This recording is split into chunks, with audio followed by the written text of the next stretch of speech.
مساء الفل والياسمين على أحلى متابعين، وأهلا بيكم في فيديو جديد ووصفة جديدة.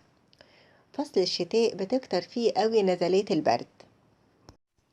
وصفة النهاردة كنز من كنوز الطب الهندي. كانوا بيستخدموا الوصفة دي لو حد بيكون عنده سعال جامد، الناس اللي بتعاني من كحة، وخاصة الكحة اللي بتكون جافة قوي.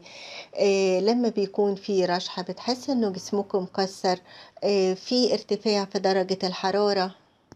مشروب يا بنات سحري، يعني بيعالج دور البرد بطريقة عجيبة وسريعة جدا. حتى الناس اللي بيكون عندهم كحة وبيكون فيها بلغم هنلاقي ان شاء الله نتيجة حلوة جدا، لان المشروب ده بيحتوي على كم كبير جدا، بيكون فيه مضادات ميكروبات، كمان في مواد فعالة بتساعد ان هي بتهدي الكحة ودور البرد بصورة كويسة جدا. كمان فيها ميزة مهمة جدا، انها بتعزز جهاز المناعة بفعالية عالية. تعالوا نشوف المشروب ده عبارة عن ايه. أول مكون هنحتاجه وهو التوم. هنحتاج 2 فص من التوم، وكلنا عارفين ان التوم ده بيكون أقوى مضاد حيوي طبيعي موجود على وجه الأرض.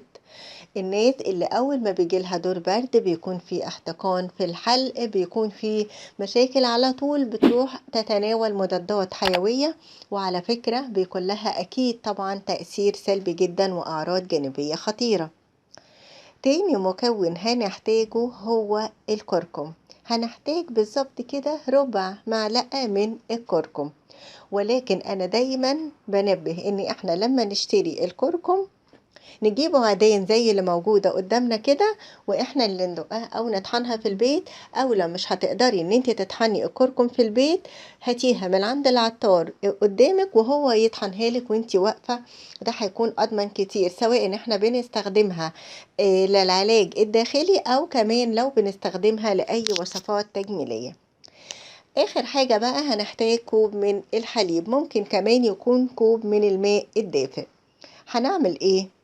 هناخد فصوص التوم دي هنقطعها قطع صغننة، وبنضيف عليها اما كوب اللبن او بنضيف الماء، وبنقلبهم مع بعض على النار، وبعدين بنضيف لهم الكركم، وبنفضل نقلب لغاية أول ما بيبدأ يغلي بنطفي عليه، وبنتناول المشروب ده دافئ.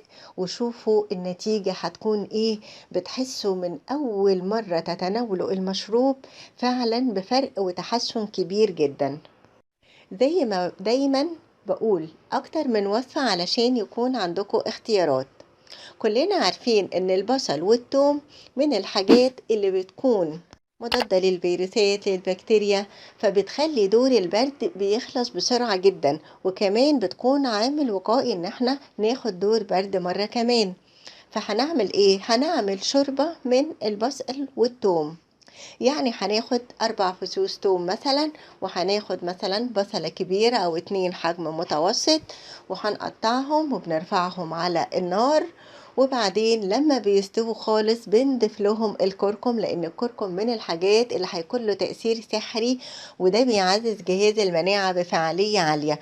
نستخدم بعد كده الهاند بلندر او بنستخدم الخلاط نخلطهم مع بعضهم.